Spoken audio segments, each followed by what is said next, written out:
അയാൾ കഥ എഴുതിക്കൊണ്ടിരിക്കുകയാണ് സുഹൃത്തുക്കളെ. കഥയല്ല, ജീവിതം. ഞാൻ യഥാർത്ഥത്തിൽ ഒരു ആത്മകഥ എഴുതാൻ ചിന്തിച്ചതേ ഇല്ലായിരുന്നു. ഓ ഐ സി. പിന്നെന്ത് പറ്റിയ തീരുമാനം മാറ്റിയേ? നമുക്ക് ശേഷം നമ്മെക്കുറിച്ച് പുതിയ തലമുറയിൽപ്പെട്ടവർക്ക് മനസ്സിലാക്കാൻ കഴിയണ്ടേ? അതുകൊണ്ട് ആത്മകഥ പ്രസിദ്ധീകരിക്കുന്നത് നല്ലതായിരിക്കും. അങ്ങനെ ജീവിതത്തിൽ നടന്ന നഗ്നസത്യങ്ങളെ കുറിച്ച് അദ്ദേഹം ഒരു ആത്മകഥ പ്രസിദ്ധീകരിക്കും. കൂടെ നിന്ന് പണി തന്നവരെ കുറിച്ചും കൂടെ കൂട്ടാൻ വിളിച്ചവരെ കുറിച്ചും ഒക്കെ ഉൾക്കൊള്ളിച്ചുകൊണ്ടുള്ള ഒരു സമ്പൂർണ്ണ ജീവിതകഥ ആവിഷ്കാരം. സ്വന്തം കഥ എന്നതിനപ്പുറം സ്വന്തം നാടിന്റെ, പ്രസ്ഥാനത്തിന്റെ, കാലത്തിന്റെ കഥ കൂടിയാവുന്നു അത്. ഓ, അപ്പൊ ഇത് നിങ്ങളുടെ പ്രസ്ഥാനത്തിന്റെ കഥയായിരുന്നോ? നമ്മള് വെറുതെ തെറ്റിദ്ധരിച്ചു. അതായത് വൈദേകം റിസോർട്ടായിട്ട് ബന്ധപ്പെട്ടിട്ടുള്ള വിവാദം വന്നപ്പോ പാർട്ടിയിലുള്ളവർ തന്നെ ഒറ്റിക്കൊടുത്തു. ജാവ്ദേക്കർ വിവാദം വന്നപ്പോ ഒരു വാക്ക് പോലും ചോദിക്കാണ്ട് LDF കൺവീനർ സ്ഥാനത്ത് നപ്പന്നെ മാറ്റി. ഞാനപ്പ തന്നെ കേന്ദ്ര നേതൃത്വത്തിന് പരാതി കൊടുത്തു. അങ്ങനെ എല്ലാ കാര്യങ്ങളും മൂപ്പർ അതിൽ വിശദമായിട്ട് എഴുതിയിട്ടുണ്ട്. അപ്പൊ ഇതാണല്ലേ നിങ്ങളുടെ പ്രസ്ഥാനത്തിന്റെ കഥ.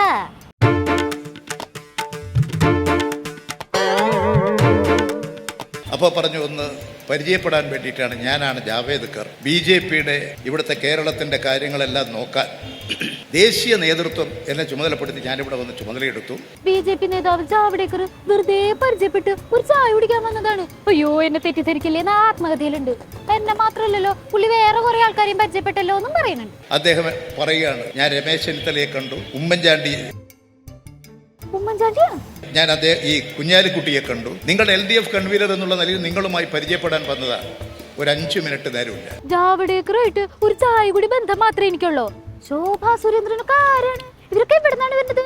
എനിക്കാരും അറിയില്ല എന്നാണ് EP പറയുന്നത്. ആ പുസ്തകത്തിന് യഥാർത്ഥത്തിൽ ഇടേണ്ട പേര് കള്ളന്റെ ആത്മകഥ എന്നായിരുന്നു. ഇതാണ് എന്റെ അഭിപ്രായം. അതെന്ത് വർത്താനാണ് ശോഭേച്ചി പറയണത്? ഒരാള് ജീവിതത്തിൽ നടന്ന കാര്യങ്ങൾ പച്ചയായിട്ട് ഇങ്ങനെ എഴുതുമ്പോ ഇങ്ങനെ അധിക്ഷേപിക്കാൻ എങ്ങനെ തോന്നുന്നു? ഓ, EP മോനെ BJP സ്ഥാനാർത്ഥിയാക്കാൻ സമ്മതിക്കാത്തതിന്റെ ദേഷ്യമായിരിക്കല്ലേ? EP എല്ലാം പറഞ്ഞു.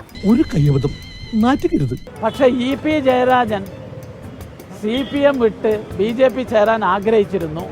പക്ഷേ ജയരാജൻ മാമനോട് ഞങ്ങൾക്ക് പറയാനുള്ളത് ആ പൂതി അങ്ങ് നടക്കൂല.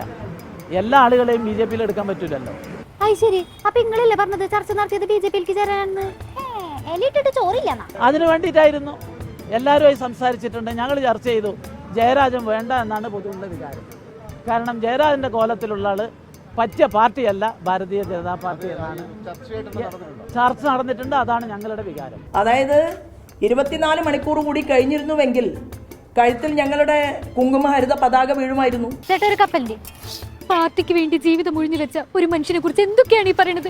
പ്രതിരോധിച്ച് നിൽക്കാൻ ആരുമില്ലേ ഈ കോൺഗ്രസ് തറവാട്ടിൽ? ഇല്ല, ഒന്നും ശ്രദ്ധപ്പെട്ടില്ല. ഇതാരത്? ഗോവിന്ദ മാഷോ? പുസ്തകത്തിൽ നേതൃത്വത്തിനെതിരായിട്ടുള്ള വിമർശനം നിങ്ങൾ ഉദ്ദേശിച്ചിട്ടാണെന്നും അതിന്റെ പ്രതിഫലനമാണ് ആ ചടങ്ങിലേക്ക് നിങ്ങളെ ക്ഷണിക്കേണ്ടിരുന്നതെന്നും ഒരു നാട്ടുവർത്താനം കേട്ടോ. ശരിയാണോ? എന്തെങ്കിലും പറയാനുണ്ടെങ്കിൽ ഞാൻ നിങ്ങളെ വിളിച്ചു പറയും. കലിപ്പ് EP ഗോവിന്ദ മാഷി ശകട നാട് നീളം അറിഞ്ഞതിന്റെ ആഫ്റ്റർ എഫക്റ്റ് ആണ് അത്. എന്നാലും പാർട്ടിയിലും പാർട്ടി നേതാക്കളുടെ നെഞ്ചിലും തീ കോരിയിട്ടിട്ട് എല്ലാരും പുസ്തകം വായിക്കുമ്പോ എല്ലാവർക്കും എല്ലാം കലങ്ങെന്ന് പറഞ്ഞാൽ EPയുടെ ഒരു പ്രതികരണം ഉണ്ടായിരുന്നല്ലോ, സൂപ്പർ ആയിരുന്നു കേട്ടാ. ഒരുതരം ശിശു സഹജമായ നിഷ്കളങ്കത തന്റെ പ്രവർത്തനത്തിൽ വെച്ചു പുലർത്തുന്ന ആളാണ് ജയരാജൻ. പിഞ്ചു കുഞ്ഞാണല്ലേ.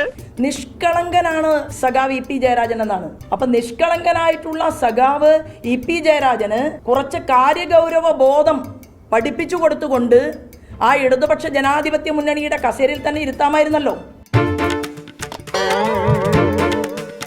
ഇനിയും ഒരുപാട് ഭാഗം രേഖപ്പെടുത്താൻ ബാക്കിയുണ്ട്. ഇപ്പോൾ ഇതിന്റെ അനുഭവത്തിന്റെ അടിസ്ഥാനത്തിൽ എന്നെ സ്നേഹിക്കുന്ന ഒരുപാട് ജനങ്ങൾ എന്നോട് പറഞ്ഞുകൊണ്ടിരിക്കുന്നത് അടുത്ത ഭാഗം തുടരണം. ആത്മകഥയ്ക്ക് മുമ്പും അതിനുശേഷവും ഒരേ വൈബിൽ പാർട്ടിക്ക് പണികൊടുക്കാൻ ഒരേ ഒരു EP മാത്രം.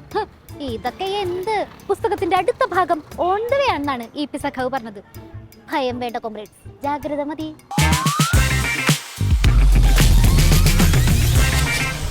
ലോകത്തെവിടെയായാലും ഏത് സമയത്തും 24 വാർത്തകളും ഓഗ്മെന്റഡ് റിയാലിറ്റി പാക്കേജുകളും എക്സ്പ്ലെയിനറുകളും വിശദമായി കാണാൻ ഞങ്ങളുടെ YouTube ചാനൽ നിങ്ങൾക്ക് സബ്സ്ക്രൈബ് ചെയ്യാം.